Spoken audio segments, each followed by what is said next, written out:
Well, hello everyone, and good morning, good afternoon, good evening, wherever you are. My name is Joy Langley, and I am an emotional intelligence coach and also a therapist. And today I'm going to be talking to my special guest, Stanley Greene. But before we get started, I'll just tell you a little bit about Stanley and making sure, I think, before I even get cracking, I'm going to make sure that you guys can see me and hear me. So I'm just going to check the chat. Let's have a quick look. Yes, hello. We got lots of hellos there, nice ones there. Let's show Stanley some love. These are all people that know you. You should recognize these people. I think, Stanley, they're probably might be people from your actual. Yeah, I see a few people. Yes, Yeah. yes. I think yeah, absolutely nice. Wow, great. Well, it's good to know that people are there. Lovely. So today's guest is Stanley Greene, as I said, and Stanley is a big fan of self-empowerment, also resilience, and all the things that I love around emotional intelligence. So he's my kind of guy.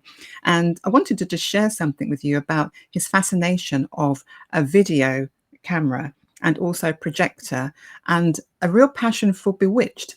We're going to talk some more about that. That's an interesting spin. But Stanley has been in industry for over 25 years, so decades of obviously experience, and he's now the CEO of Power Thinking. So we'll learn a little bit more about that. But it's all about people, has a real passion for culture and just making sure that people are mentally strong. It's all about mindset. It's all about resilience. You can see why we're so in alignment with the same kind of thinking. So without even rambling on anymore, I'll say, hi, Stanley. Good to see you. Good to see you, Joy. And it is an honor to be part of this program and to be in the same room, even though you're across the pond from me, as they would say. But this technology allows us to be together, and I couldn't be more thrilled. Thank you very, very much. Beautiful, beautiful. And we've got a lot of people in the chat, so that's brilliant. Thank you guys for showing up. Please remember to connect with Stanley or connect with me in whichever way you want. But Stanley, let's just jump into, since I gave that teaser at the beginning of today's interview about Bewitched. Now, Bewitched was a program I used to watch as a child too, and there was the famous actress on there. And those of you who may not have watched it, the lead actress had a way of wiggling her nose, which created a lot of magic because she was a witch, which was interesting. As a child, I never questioned that, but she did that, and it was fun. It was a very, very fun show. So what is the connection then for you, Stanley, with that show? You do hold it really dearly in your heart, and I don't know what the connection is. Actually, I do know, but let's tell the listeners. Sure. Well, this is the age of social media. So when we talk about media, and when our kids and grandkids talk about media, it is really about the impact of social media. But back in the 60s, when I was a youngster, um, it was television. It was all about television. And there weren't many channels.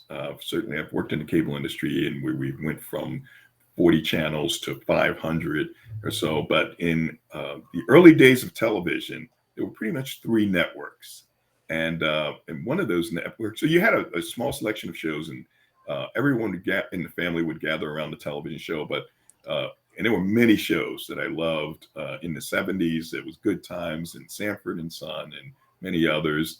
In the 60s, going back to when it was just black and white, color television wasn't even around. I was intrigued, especially not by just the Beverly Hillbillies, but this show called Bewitched, and it was about the technical aspects that would captivate, my attention. You know, she would wiggle her nose, as you said, and people could and things would disappear and reappear, and that caught me as a fifth grader. And I was interested in media then, in television, and my mother for Christmas, and we didn't have a lot of money, so over the years I just thought about it. I said, wow, she really sacrificed to make sure that I had something that I was interested in, and I really had an interest in television, especially with the special effects that were done. And my mother bought a movie projector and camera outfit that an adult would have. And I was just a fifth grader. And I was just absolutely thrilled. In fact, it's over a half century later, and my projector right here in my office with me, as well as my camera and the old films. But what captivated me was how they were able to do it. And I thought in my mind that I could do this. I can figure it out. And sure enough, that Christmas Day, I found myself having people appear and disappear. And all my films from that period had objects appearing, reappearing. That is I a was essentially really, doing that. really clever special effects thing. And to the fact that you got it on Christmas Day as a present, and then you managed to find out the way in which the special effects were happening, that is just critical. That's just beautiful. Lovely, lovely. Love the fact you did that. So Stanley, yes, Bewitched. So we got a couple of people on here saying it's their favorite show too. It was actually my favorite show too. And I was just going to ask you a trick question, I suppose, because really I wanted to see how much you knew about Bewitched. Right. So, do you remember, or did you notice that, or did you read that before the lead actress was called Samantha, she was going to be called something else? Were you aware of that? Wow, you're really a fan, because I was not aware of that. So, of course, I was aware there were two Darrens and two Gladyses, the next door neighbor. But tell me about that one, Joy. Well, according to my research, she was going to be called Cassandra. And I think Cassandra ended up being her, was it the mother? I mean, I watched the show on and off, but the And mum Dora who, was the mother. oh, Endora, right. Okay, Yeah. right. So according to my facts, I think it said she was going to be called, just double check, make sure no one has a go at me, Cassandra. Yeah, How about that? interesting. There you go. What See, I just learned something from you, wouldn't life have been so different if she'd been called Cassandra? Cassandra. But And there would be a lot of Cassandras. I mean, my sister was named Tamantha after the show Tammy, the combination of Tammy and Tabitha, Samantha's right. daughter. So she became Tamantha, and we called her Tammy. So Wow. television certainly had its influences back then. It really, really did. And in a way, as you said, that having that camera, you should have got into TV at some point. You know, that's what it sounds like. But you got into communications, and that was then the beginning of your like life history and telecommunications and other stuff. But how comes your passion for all that camera stuff and for special effects, why wasn't that your next move? Because we tend to follow our passions and our dreams, and our ambitions tend to be centered around things we did as children. I wound up actually getting into television, believe it or not, and created in 1999. I created the first regional cable news channel in the Philadelphia market, which then was purchased only 9 months after I created it. We're talking 1999, the crawls that go at the bottom of the screen with information. We had what's called the Neighborhood News Network that enabled people to capture video on their big luggable camcorders and send it in to us. What we see now today is very easily done with smartphones. But we were very innovative, and Comcast bought us, and it became CN8 News. If folks wanted to Google the Comcast network and look at the history, you'll see something called Tri-State Media, TSM News. That's the outfit that I created. So ultimately, I did get into media, and we were able to do some very innovative things. Even though when I first graduated from college, I had to go for what was going to pay me the most, and I joined the telephone company, then part of AT&T, now part of Verizon. You know what? We have to do what we have to do. So But telecoms was the place that opened up for you. And you sort of worked in the telecoms industry for a good, what, 15 plus years? I mean, altogether, so I came out of college and spent 12 years with what was then partly AT&T, and then when that big, what they called Ma Bell, AT&T broke up, and I was there as an engineer then, and I had many assignments, all helping underperforming operations succeed. I moved on to actually start my own business in helping people with their finances, because at that time I was doing a 1 hour radio show. I wrote a newspaper column all about finances. And then I got sidetracked. Someone recruited me to turn around a cable TV system. And that began about 10 years between cable TV and telecom at the time that they were both working on getting into each other's businesses and creating the infrastructure, fiber optics, which is and Wi-Fi, the infrastructure for what we now see today, which is anytime, anywhere communication, which that phrase absolutely. was coined back in the mid 90s. Right. So you were there at the cutting edge of everything. At the cutting edge. Absolutely. And going even further back then to the beginning of your telecommunications industry, we talk a lot about emotional intelligence between me and you. We share that kind of passion in common. Yours leans on resilience, mine leans on a lot of the self-awareness stuff because of my sort of therapy background. But you actually became in charge of, well, a supervisor, then you moved up to being like, is it a manager at the age of 23 when you first joined the telecommunications company? And that strikes me as being really unusual. You know, most 23-year-olds watching this will be thinking, wow, to be promoted to that position, is that possible? But that happened to you. Yes.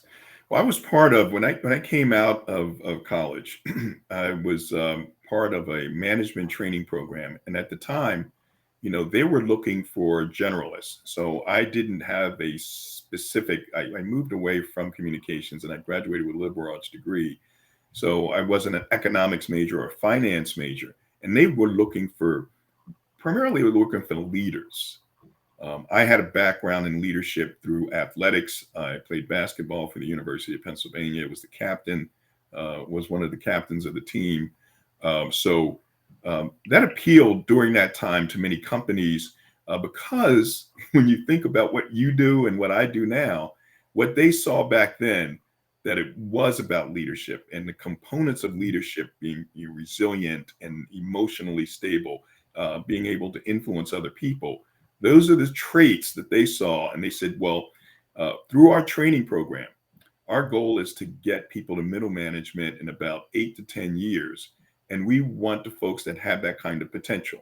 So they saw that early on.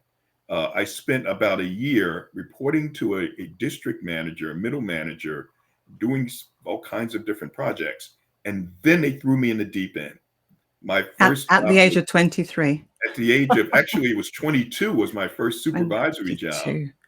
turning around an out of control management center where this operation had to coordinate all the activities between the engineering group who designed new cable poles and wires underground and above ground, and the folks that actually put them in the ground and above the ground, the construction department. I had to turn around this operation at the age of 22. We did it in 9 months. Then they threw me into another area where I actually supervised at the age of 23 a construction crew, the folks that go into manholes and up on the poles. And I had to improve their productivity, even though I had no idea what construction was all about. And that was the challenge. So you talk about emotional intelligence. You needed to be very emotionally intelligent during that period because I knew nothing about construction. So I had to develop a bond with the people. And, they had to know that I wasn't going to try to figure out what they did and how they should do it better, but how I could help. They can lean on me when they needed me to help them in certain areas. Uh, and it was a great win-win relationship. And when we talk about emotional intelligence, that's what it's about. Win-win, developing that win-win, connecting with people, developing a level of trust. And when you do that, they will work really hard for you. So it was You just were you a were piece of definitely thrown under the bus. There's no two ways about that. exactly. And I suppose that you mentioned about being a basketball player. I didn't realize that. I'd forgotten that actually, Stanley, that you were a basketball player. But in terms of companies looking for people that they could promote to senior leadership teams, they kind of then just thought that someone who was into sports, because of the dedication and the discipline and the hard work that that requires, that you would be management material. But working for people who are obviously going to be a lot older than you. I mean, 22, 23, that's what you were.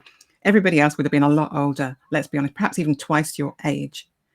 That's really a big ask, because even when I've worked in organizations and I've had people who are younger than me, it's a bit hard to comply, Yeah, should I say? sure. It is. So my youngest guy was 10 years older than me. And my oldest, Jimmy Beck, I'll never forget him, uh, was 64. And I thought that was really old then. And of course, now finding that it wasn't so old. But, uh, and yeah, it was very challenging. And I also had, you know, in addition to youth, I had some other hurdles that other folks would see, given that in terms of my ethnicity, I was the only person in the garage, management or non-management, and that had, you know, I was going to say it had its challenges. It would have, but again, this is where emotional intelligence comes in, and what you talk about, Joy, because um, it it it you're able, when you are emotionally intelligent, is to get past those other obstacles and really connect with people on a human level and get things done. And that's unfortunate. It's unfortunate that still many companies, many leaders don't understand the power of the thing that folks would call soft skills. They are actually essential, especially when you don't have the hard skills. You're going to need what they call the soft skills to get you through. And in fact, it can actually make you even more successful and more effective. And I hear that. And in a way, we're two black people. I'm a black woman, you're a black guy. And it's kind of like, yeah, that I could am. become an issue. Yeah, you are. Last time I checked. So in a way, that could become an issue in a lot of conversations. But emotional intelligence is kind of being aware of yourself wherever you're at, looking at what's going on for you in your head, what you're thinking, what you're feeling, what you feel like doing, and working out whether you want to change that or not. That's the first thing, being aware of what's happening. The second part is then the emotions and the feelings that come up. What should I do with them? There can be some huge feelings that come up. And, I try to encourage people not to blame other people for the interactions that they're having. It can be hard, but it's easy for me to blame you for the way that I'm feeling. But emotional intelligence is about not blaming, Stanley. It's about looking at, what am I feeling, Joy? Where's that coming from? What are you thinking? How can you turn it around? So, yeah, you definitely just took on board those skills way before emotional intelligence was even a thing, a word. I'm sure it was called just personal development. I mean, you mentioned the word soft skills. I don't know, interpersonal skills. There's lots and lots of names, but we've all settled on this word emotional intelligence. So we'll just have to like run with it for the moment until somebody else changes it, which I'm going to try and do, Stanley, but between me and you and no one else is listening. But yeah, emotional intelligence is Daniel Goleman's definition of it is what we all use at the moment. And yeah, people are tuning into what's happening for me right now. What am I feeling? Can I do anything about it? That's the one thing. Then we're looking at how we're motivating ourselves. What is motivating us in that moment? A good thing. Then if we're around other people, we're tapping into empathy. But I think the empathy or the self-compassion starts with us. And then Yes. when we're with other people, then we then show that kind of empathy towards other people, which is not, it's not quite about um, being, well, we sort of say you want to understand what people are going through, but I think that's impossible. Okay, all you can do is make a best guess, and you imagine yourself in their shoes, because human beings have these things called mirror neurons. So we, when we're around each other, we're picking up a lot of signals which are quite invisible. But anyway, you had a lot of stuff going on, an awful lot of stuff. And how did you get promoted through the ranks? That, I'm quite curious about that progression for you. You know, the progression really didn't start until I made a change. And so, as folks are listening, there are many things that we may believe about ourselves. And this gets into, because my focus is resilience, actual evidence based material that helps people to bounce back faster from adversity. And one of these skills that we help people with is challenging beliefs. So while I was working away, I thought that as long as I was working hard, that somebody was going to go ahead and promote me, because I did have multiple assignments in those first 3 years, but they were at the same level. There was a boss, and who was just a tremendous human being, Ron Bader, who came up to me one day. I was about 24 at the time. I was working in engineering, engineering the cable lines and the facilities, telephone facilities, to see the cable boxes and so forth, and telephone boxes on the streets and so forth. So he said to me, Stan, I noticed that some of your peers are being promoted.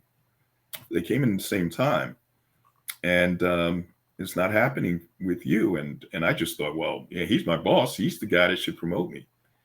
And he felt that I needed to, I was very introverted. Uh, didn't like to talk much. People that may be watching and know me from high school know that I didn't say much at all. And I moved into the working world that way. For the most part, I'd work with small groups. So when it came to talking to large groups, I couldn't do it. I didn't want to do it. I didn't think I had it in me to do it. It wasn't who I was. That was my inner belief, my deep rooted belief. And he told me that I needed to change that. And once I started to move in that direction of changing what I thought about myself, that's when I was able to move to the next level. And what And did you actually do then? Because again, there was like an epiphany, isn't it? A moment of like, wow, Mhm, this is what mhm, I need to do.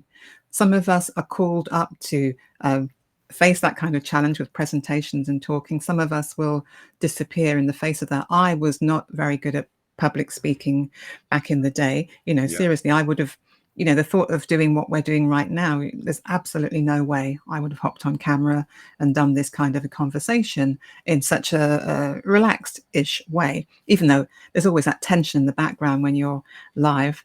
So what was it then that you did to turn around a person who was a little bit introverted? And we're talking about introversion not as being a bad thing, just as some people who like to have the space to think and not be wrapped up in all the noise that can happen when you're around people that are very loud and, for want of a word, extrovert. But the person that's the loudest isn't necessarily the best, but sometimes the quiet people can be left in the background. that's So right. your boss said to you, well, the reason you're not being promoted is because you need to step forward and perhaps talk a bit more. So what were Exactly. your solutions? What did you find? Well, I with what I do with resilience training, that came out of Penn's Positive Psychology Center, they identified 7 inner strengths of resilience, and one of them is probably the most powerful of the 7, and that's reaching out. I actually reached out for help. I joined an organization that most people are aware of. It's called Toastmasters. It's a global organization that helps people develop their ability to speak in front of the public. There's been some studies, and people um, fear public speaking even more than death. and, True. and they feel it's like death, standing up in front of a group. But with that organization, it absolutely changed me. And when I had to give my first speech, and I put it off and I put it off and I put it off until 15 minutes before the speech, and I put some bullet points down and I delivered my speech, and they had a speech evaluator, And the speech evaluator said, yes, the speech was well organized and well prepared. And I said, wow, um, I did this in just a few minutes. And from that point on, I said, you know what? I can do this. The fear And that's just what we disappears. Yeah. It's almost like you said, that thing about the belief. And, we call them limiting beliefs or self-limiting beliefs, but the one that you couldn't do it was pretty strong. And the fact you put it off and then suddenly came up with your words and just delivered it, and you got such great feedback, yes. helped you to change the narrative that you had in your head. So Yes. It perfect. challenged Wow. that belief, Yeah. gave me the confidence that, hey, I can do this. And from then on, there was no looking back. And I just began to move in my career as well. And do you call yourself, this whole idea about extroverts and introverts, do you label, or ambivert, do you label yourself in that way anymore, or? I don't. No. I shy away from labels, even when it gets to things like religion and politics. In the United States, as you may be aware, there's these two major political parties, and they just go to war with each other. I mean, there's like just hate now for each other. It's not like, We've oh, seen we it. have a difference of opinion. So I'm not affiliated with either one, because reality is I'm a human being that there are certain things that, one party holds on to as their beliefs that, oh, you know what? I agree with this. I agree with that. And the same with the other party. I just stay away from labels. In my early days, in some neighborhoods in Philadelphia, there were gangs, youth gangs. And I can remember being stopped on the way to school, and a person would say, well, um, what gang are you from? I'm like, I'm not from any gang. I'm not affiliated. They said, well, where do you live? And I knew about where the neutral zones were. And I'd point in that direction so they wouldn't say, oh, yeah, that's this gang or it's that gang. So I, I'm against labels. And even when it comes to ethnicity, more and more, I just want to focus on being the best human being that I can possibly be. I agree. I agree. I'm not a fan of labels either. People can either, rise to the label that they're given, or they can just burst through it. So there's this whole thing about, if someone tells you what you are, it can limit you. And for me, it's really about being able to change the way that you see yourself. And that can be by how you define yourself. So the definitions, they have to change. You have to update them, because what you do is you'll then, whatever you think about yourself, you then behave a certain way, and it all becomes a sort of cycle of habit. The way you Yes, believe you are, then you behave that way. And then because you behave that way, you have similar thoughts, and then you behave the same way. So there's this horrible cycle of nothing ever changing. And I love the fact you said about just being a better human being. I love that phrase. I don't know who came up with it, but it just sums up what a lot of people are feeling.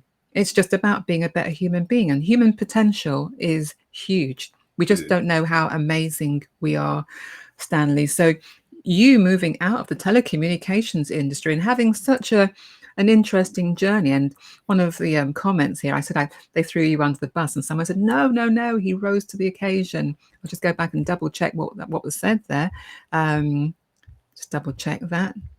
Yes, that was by Leslie, I think it was. Because, yeah, we just have to rise to the occasion. And this thing about resilience, how do we know that we're resilient unless we're tested? Yes. Well, I see that comment. He wasn't thrown under the bus. He was thrown in deep end. And there were folks who would say that people of my ethnicity back then in the 80s were being programmed to fail. They are these affirmative action candidates that they're just kind of trying to give a break. So let's throw them into a job where, we just say, okay, he can't do it. Let's get him out of here. So you can look at it that way, or Good. you can look at it a different way. And the way I looked at it as well, I'll never forget that first assignment, the age of 22, with the control center that was nicknamed the out of control center that they, that I had to fix. And I said, well, I have nowhere to go but up. It's already the worst in the city. So anything I do is going to be an improvement. So it's our perspective and the way we look at things.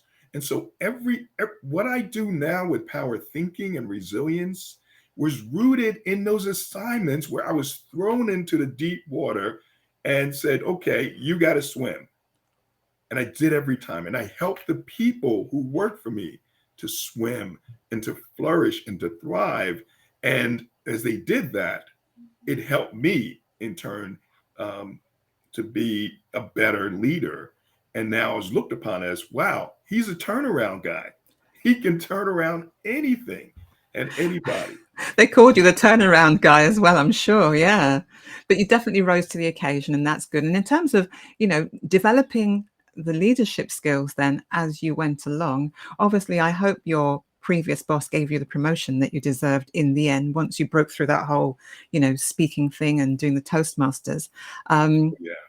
Oh, yeah. in terms of Absolutely. leadership, do you think you were prepared in terms of like development by your company to become a leader, or did you just learn these lessons as you went along? I think it was a combination. The leadership aspect of it was, I think I came in with that. I think there was experiences in my childhood, experiences in college and with athletics. In my childhood, another reason for doing the resilience training that I do is because my mother had to bounce back, from the adversity that we all experience as a result of my dad leaving her with 6 children. And then us having, and her having what they called at that time a nervous breakdown, with my mom, having to get help, and she did, and then she started helping other people, and I watched how when she helped other people by joining an organization that helped consumers that were being ripped off by businesses. It helped her to get stronger, and I see that now in the resilience material, the evidence-based resilience material I share, that empathy is one of the strengths of resilience. So I was actually being exposed to this at an early age. So when I came into the work world, um, I was able to help a lot of people because of our own challenges that we had to bounce back from, where life threw us into the deep end, and we had to figure out a way to get out. Led by what I saw in the tremendous resilience and leadership skills of my mother. And I was going to say to you, in terms of role models, it's lovely that your mum was such a powerful role model in your life on your journey through your career, moving through the telecommunications and then on to even running your own company now. Like that hero story, which I really love, where the hero sets out and they have a challenge and they find someone who is the Yoda and they give them the advice and then they continue on their way and they're still facing adversity. And then, it's a lovely story that runs through any good film. What role models would you say you've had in your career that have helped you, given you a leg up, as we say in the UK?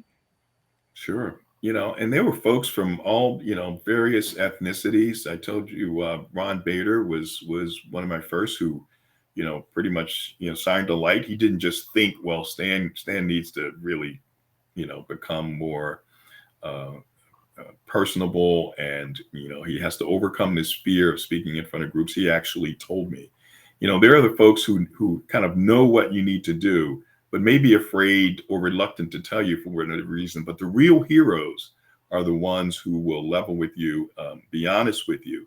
And I've carried that on in my entire career of being open and being honest with people. It's very, very important, whether I coach young kids who needed to improve, or coach managers who had maybe a negative streak that was keeping them from being as effective as they could have been as a leader. They had the smarts. They did have a level of compassion, but their emotion regulation and impulse control was really, really bad. In fact, I was told to fire a person when I moved into one assignment, and I didn't. I actually developed them instead of firing them. So yeah, these are that was one hero, Ron Bader. There was Bruce Gordon. Bruce Gordon was an African American that rose through the ranks at Verizon, and actually, when I was 37 and working in the cable industry as a vice president and general manager, he and a gentleman by the name of John Gamba, who John Gamba reported directly to the CEO, as did Bruce Gordon, the legendary and visionary CEO of Verizon, who actually back in the mid 90s said before the communications industry is through, your computer will speak, your TV will listen, and your telephone will show you pictures. This is in the mid 90s. Unheard of. Anywhere I saw that kind of stuff was on Star Trek. That was it. That was the place where all the futuristic inventions were, and you couldn't believe that, Dr. Spock and Captain Kirk had this device that they spoke into. The one thing that hasn't come to pass, I don't know if you might be working on this, actually, Stanley, is that way to beam me up, Scotty, the dematerialization of the body and then the reappearing somewhere else. That's one thing that hasn't come to pass yet, but everything else has definitely happened. So you've been around people that are really forward thinking, and you've never forgotten their names. And I don't Oh think no, we do not at forget the all. people that help us up. We just cannot forget it. Mine goes back to even school, to school teachers who just believed in me, because I was a very quiet child. Be quite surprised, but the teachers that believed in me, they kind of encouraged me to do better, to speak up when I could, because I a bit like you, I didn't say very much either. But yeah, the names, Mrs. Wright was my favorite teacher. So the names do not leave you. People leave an impression, and someone said that paying it forward is really, really important too. So that's a good thing too. And someone is also asking whether these sessions are recorded. You will be able to watch this over and over again, Christine, at your leisure. So, Christine, thank you for your question. You will be able to watch this at your leisure. It will be there for as long as me and Stanley are around. Yeah, that's good, isn't it? So, Stanley, we've had this long trip through your lessons in becoming a leader, your own noticing that you have this thing called emotional intelligence. It runs through you anyway. The self-awareness, the self-regulation, the being able to mix with people, the empathy, being self-motivated, social skills, all of that stuff has been just there for you. Yeah. But one thing that you've noticed is that culture has become a very important buzzword in your life. As I was reading back through the notes, I noticed that culture just stood out at me. So just tell me more about the importance of that in your current company. You're the CEO of PowerThink, but also perhaps a little bit more back in time as well, because it's become a thing for you. Well, what I do with power thinking is the direct result of an outgrowth of all the experiences that I've had. Um, and the title or the name of the company really tells it all. That we have the power. The power that we have is in our thinking. If we think negatively, if we think we can't do something, there's power in that. Unfortunately, that's negative power. We're not going to go anywhere. But if we think that we can, we've heard that, right? We think you can, or you think you can't, you're right. And so it is in our thinking. And we help to break down these thinking traps that, evidence-based material out of Penn Positive Psychology Center, to give people the power. Because one thing I found throughout my entire career is that no matter where people were, now you can say, I remember taking over a cable TV system and being told that this one person had to be fired. I met in the corporate office with the corporate folks, and they said, when you go into that cable TV operation, where for the first time I had control over construction and engineering and marketing and customer service. I had all of the functions associated with making the customer happy. And this cable system, a letter was written, many negative letters written to the company. And I'll never forget reading to the entire group this letter that started out with, not dear general manager, to whom it may concern. It said, to the most incompetent company in the world. And this one person was seen as one of the bad people. And when I evaluated her, I found that, wow, she's smart. She cares about customers. But when processes are bad and people are at fault, and she's going to go off. And so I realized that the company culture had to be one of supporting each other, not knocking each other down, of being positive. And so that's where we focused in that operation decades ago, where the owner, who eventually sold all his cable operations to Comcast, had 13 cable systems outside of the city of Philadelphia. They called it suburban cable. This one was ranked in Delaware, was called Delaware County, number 11 out of 13, almost dead last. We moved into number 2 in a year and a half through culture.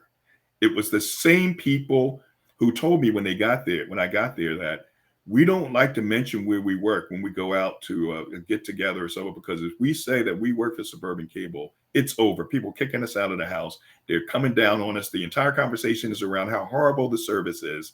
I said, we're going to change that. And we changed it by changing their attitudes. Um, One of the first things that leaders have to recognize is that communications is absolutely critical to culture.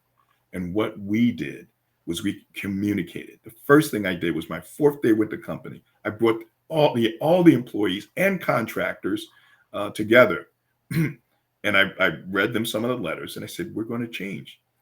And I opened it up for questions, and I'll never forget this woman. I have on my wall, another part of the office, this article that folks signed, and I'll never forget Denise Kraft, who was very thankful, but she was very irate and went at me. She was very, what other people would say, negative, and said, "We need to fix this, and this is wrong, and that's wrong, and you need to do this." And people were like, "Oh my gosh, she's talking to the new boss like this." And I stood there and I nodded my head, because obviously there was a lot of passion. She wanted to see things change, as they all did. Many of them were afraid to kind of put that kind of passion into it. But I took it in and I said, "We're going to fix this. We're going to fix it." And we did it. It wasn't that I did it. I didn't have all the answers. But by pulling people together, we got together on a weekly basis. That was part of our culture so that we can communicate. We ultimately had, 15-minute sessions, check-ins with the entire company first thing in the morning. And over time, and I went on television with the with the customers once a month. I had something called the Ask the Manager show. And my people said, "You don't want to do that? They're going to be screaming at you and yelling at you." And I said, "No, we're going to do that." And the customers couldn't believe it. They said, "I can't believe I'm talking to you live," because every time I call customer service to try to get to the general manager, they said, "Oh, he's not here," or they give you some other. So what this communicated to everyone was that we're going to be upfront. We want to hear, the absolute worst. And our intent is to make these customers happy, and even to take them to a higher level, to make them delighted with our service. And we did that. And what I realized is that leaders have the ability not only to help their companies to just kind of get through, but to help take them to tremendous levels of performance through the culture that they create. And it's not really difficult. It starts with open and honest communications and transparency. That's how you create a thriving culture. And you make it sound so easy, being open and transparent. It's something that should come to human beings quite easily, shouldn't it? But there's a lot of fear sometimes behind speaking your truth. And it depends on where you're at. And I know I've been in situations and companies that I've worked for in the past where you don't speak up. That whole, I mean, if we're going into other kind of industries, some people are classified as being whistleblowers. I don't particularly like that word, but someone sees something happening that's wrong and they feel compelled to say something, but they are not appreciated. So speaking their truth can be hard. So when we talk about openness and transparency, they're hard to practice. But you kind of utilize that as your superpower. And also, it sounds as though that the people that were in the company were waiting for a leader, someone with broad shoulders. Cue Stanley Greene. Yeah, So you came there with the attitude, and I suppose I said earlier on about us all looking for some kind of not a leader, we're looking for a role model, aren't we? We're looking for that person on the hero's journey to be our that Yoda character, that wise character. We are looking for leaders. We do forget that we are in ourselves a leader, but it's actually quite nice to work with someone who behaves like that, Stanley. So I commend you for turning that whole thing around and being, from being someone who was shy, who didn't talk much, to doing the Toastmasters, to going on national TV and taking the flack from people. We have programs in the UK that do that as well. And yeah, they really do want to lay into the person. I always think that CEO, he must have been really well trained in the background to deal with stuff because, how do we regulate that emotion? Basically, the anger, as we feel that we're being under attack. Because there's this whole thing, human beings, we just get defensive. And we want Right. to say, like, and it's very internal, the survival response, isn't it? It's not like I have that much control over it. I can feel that. And then something in me has to say, come on, Joy, calm down. Stanley's not going to harm you. Calm down. I have a real internal dialogue to try and talk me off. Well, calm me down and bring me down when I actually feel riled up about something. But you had, as you said, you've learned these skills over time and you've moved it forward through different companies. Now let's bring it forward to your current company because power thinking, it's reminds me of Anthony Robbins, all that kind of power talk, can feel myself doing that. But just remind us again about why it exists and also resilience is at the center, but just give us flesh it out for me if you could, Sure. Stanley. If I may, I just noticed that right behind me, right here, is a plaque that I received, and I don't like I don't want people to give me presents, and the people that work for me, but the words, how did I impact you? Was I helpful to you? And that group gave me this, and they talked about how through leadership we actually consolidated cable systems when all the employees thought, oh no, we don't want any change, everything's working fine, and which meant that certain positions would change and so forth. But we needed to do it because competition was coming from satellite dishes and from the telephone company, which I ultimately ended up with as well. And we needed to help them understand that. And we did. And I'm always proud of these kinds of things. This was from the synthetic turf industry, where we helped them out of trouble, again, by being proactive. So all of these lessons, came together for me. And I'll say one other thing about getting this. We got this at the Christmas dinner when I was leaving that company to go to another company that doubled my salary. And it was interesting because it got to a point where when we have this Christmas dinners with companies, that my wife who was with me, I could tell her, I would say to her, okay, you'll find out how I did with this group through hearing from the spouses, the significant others associated with the employees. Not from the employees necessarily, you'll hear from them. But when you hear from their significant others, I've done a good job. And in that assignment, which was the first of many, the Christmas party, there were significant others who would come up to me and my wife and say, our home life is so much better now because of what he did in that company. You've actually impacted someone's life, haven't you? And we forget that our home lives and our work lives, they kind of work together. Someone giving us a hard time at work or having had a difficult assignment or task at work, we can't help but take it with us. We walk out the door and we kind of take it with us to our significant others, our partners, our children. Right. So for you then, Stanley, you were teaching all the new people that you worked with different skills. You were doing it by example.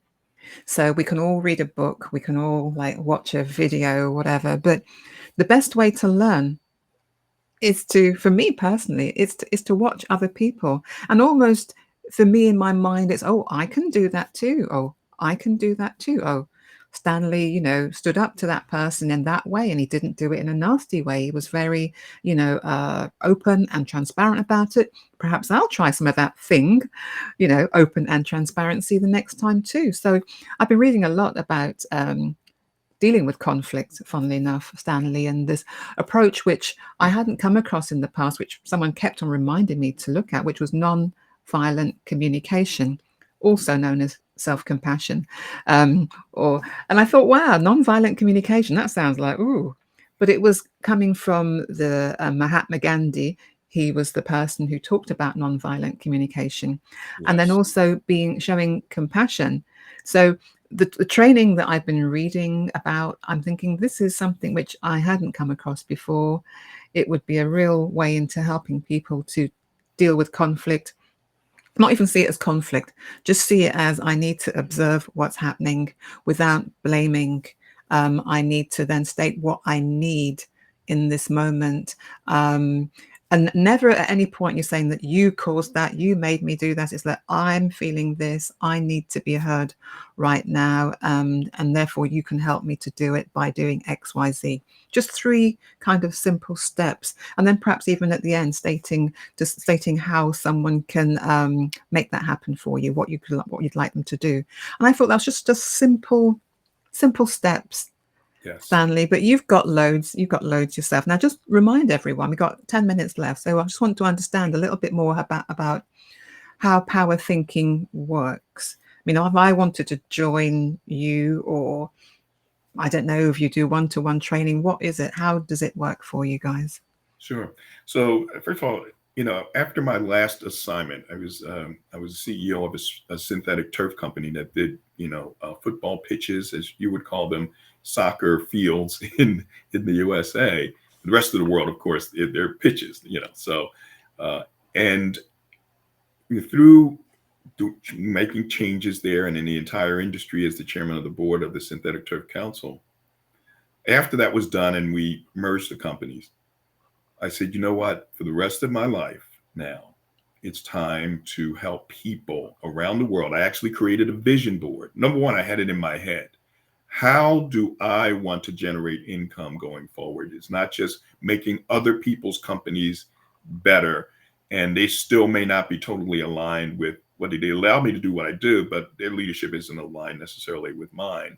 But just to do it the way I have been able to do it for other people, and help people tap into their own power all around the world. And then I created a vision board. It was around 2010 of how money's generated, but it's done through. And I had a bunch of multi-ethnic hands holding up a globe, taking people from what they think is impossible to the possible. And I had a person leaping. You've probably seen this graphic from one cliff to another. And you have I am, and that's separated from possible, moving from the impossible to the possible. And so I had the opportunity. I was exposed to a company called Reflective Learning. Reflective Learning had the intellectual property rights to material that came out of the University of Pennsylvania's Positive Psychology Center, led by Dr. Martin Sullivan, who's considered one of the fathers of this new branch of psychology called positive psychology. At that time, this company was looking to commercialize this science and spread it around the world. They went for it. And I was exposed to them while I was working for other companies in 2005 or so. By 2010, they're investors who dumped tons of money into the company. They created a 6-hour online resilience course, with this material, led by one of the researchers. The company failed. They didn't get traction. Of course, mental well-being wasn't, and grit, it wasn't talked about back then.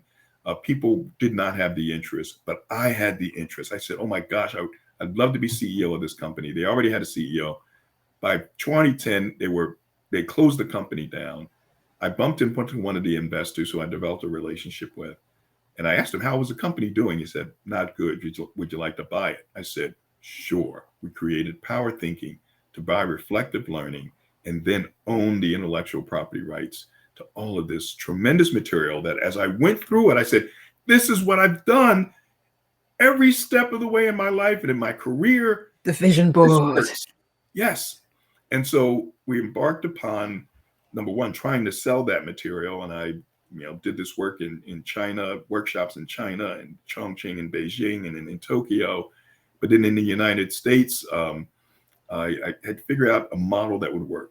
And what we came across is what we do today.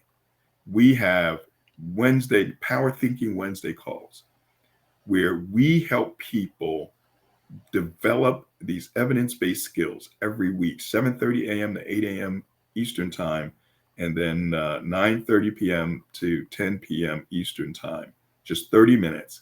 And Folks come in, we focus on a different skill each week. Last night and yesterday was calming and focusing, which is one of the evidence-based skills. Common sense. Most of these skills are common sense skills. Is one of the evidence-based skills of resilience. The deep breath. We focused on mindfulness and yesterday as a calming and focusing um, skill. And so each week we focus on a different. And so folks, if they have the consistency to stay with us, they will actually notice a difference in how they respond. And all they have to do is plug in. They don't have to consciously, take tests, write essays. Just hang in, because you're going to hear from all people all over the world. You're going to have me repeat the same stuff. I'm not going to come up with new stuff.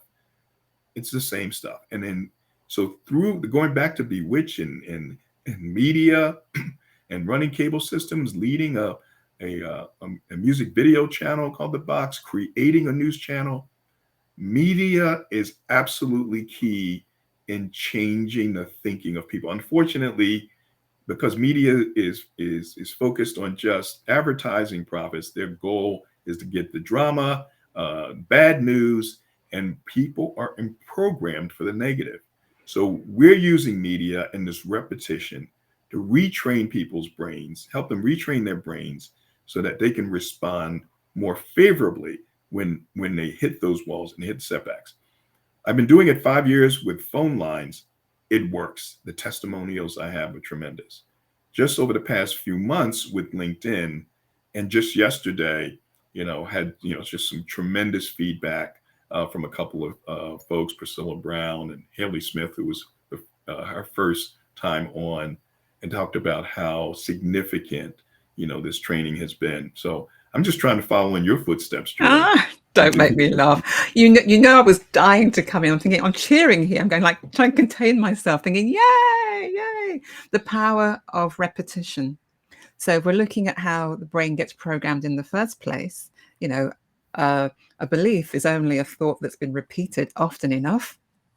So that's like, so if you repeat it often enough, it becomes a belief, becomes like a brick, it becomes quite solid. So I hear what you're doing is doing the opposite, which is giving people some other things to think about, another way to look at things. And if you repeat that often enough, that can become your new hymn, the new tune that you sing to. But I'm with you 100%. Don't get me started on the negative news.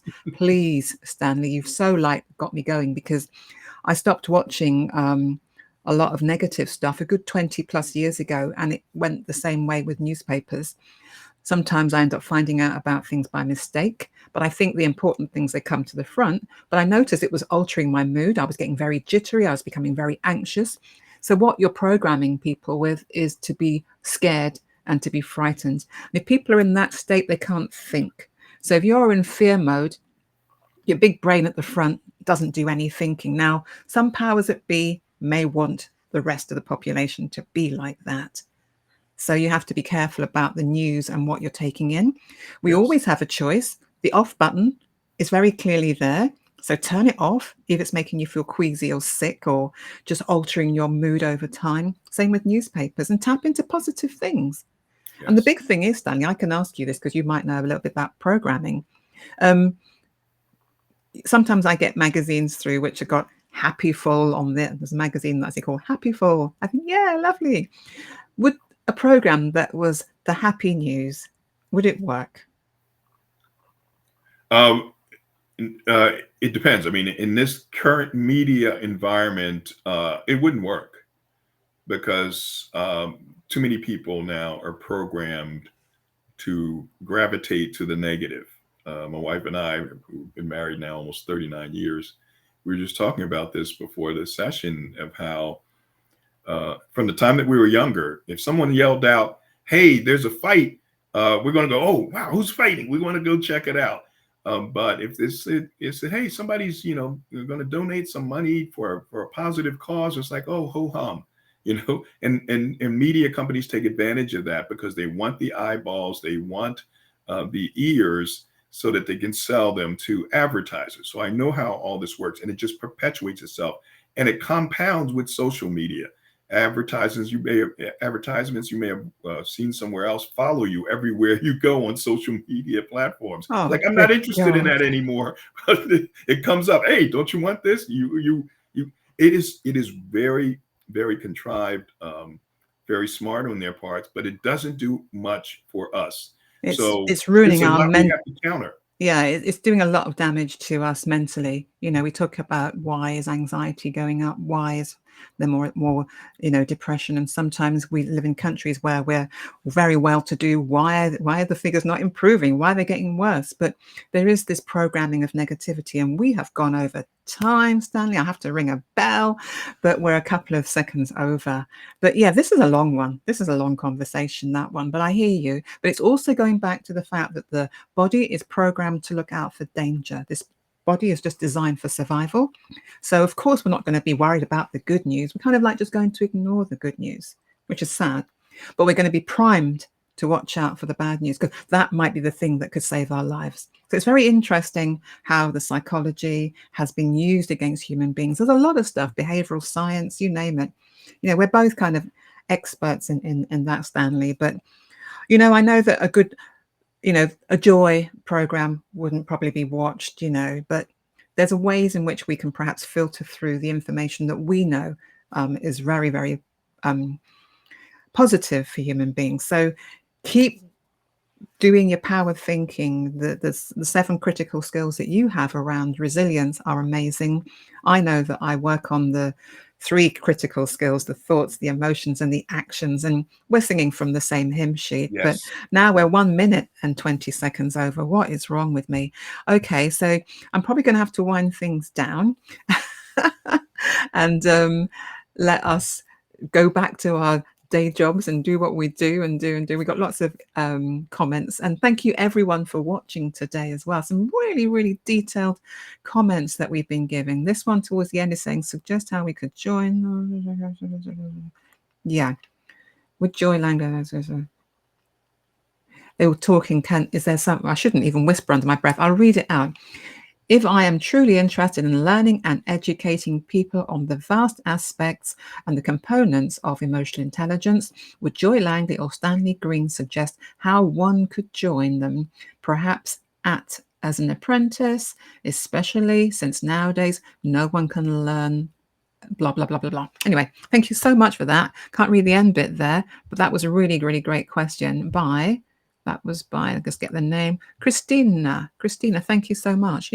Contact us. As I said, me and Stanley, we're both on LinkedIn. We're it's very easy to get hold of both of us. Stanley's on there, I'm on there. Use the link underneath our name, hit that, and it will take you off. I'm now very conscious I'm 2 minutes and 41 seconds over. So I like to make sure I keep things light. I'm a bit pernickety that way. So thank you, guys. Please keep sending us your questions. Contact Stanley, contact me. You know where we are. And it's been a pleasure having you here today. You've been so interactive. You've made us feel so loved. Have you felt loved today? Oh, yep. Oh, We yes. both felt very loved Oh, today. A my lot of goodness. love in the room, Thank you. guys. A lot of Thank love you, in the Joy. room. And It's been Stanley, true. thank you so much for sharing all the wise ideas and the wisdom that's inside you, especially alongside the stories, because we do remember things a lot more when there's a story that goes next to it. So I will definitely be remembering some of those stories, especially the ones when you were younger and 23-year-old and having to deal with people and how you coped. So I've got these ideas, like I've painted pictures in my mind already to go with the lessons. So I shall say our goodbye. Stanley, thank you so much. Thank As you you. can see, we're both very grateful for your attendance and for your communication, for all of your information. And yes, get in touch, because everyone knows that I like to talk. So I have to pull the plug and say my goodbye. So catch up with you all soon. And Stanley, any final words from you? Well, Joy, it has been a complete honor. I was thrilled when you asked me to do this. I'm a big fan of yours and many of the other folks on LinkedIn who are just trying to make a difference in the world. I applaud you all and thank you all. And we'll just continue to do what we do. At some point, we're going to collaborate as this mega group of folks who are just changing the world. That's what I see. And Joy, I see this as the first opportunity in that collaboration. And I thank you for that. You heard it here first. All the planets are going to align, and all the positively charged, actually the positivity, I was going to go into magnets and stuff, but anyway, all the positive stuff will just come together, be drawn. Laws of attraction at play. Yes. So we're out of here, guys. 4 minutes over. That's unheard of, guys. Thank you very much for watching us all, and we'll catch up with you all very, very, very soon. Thank you.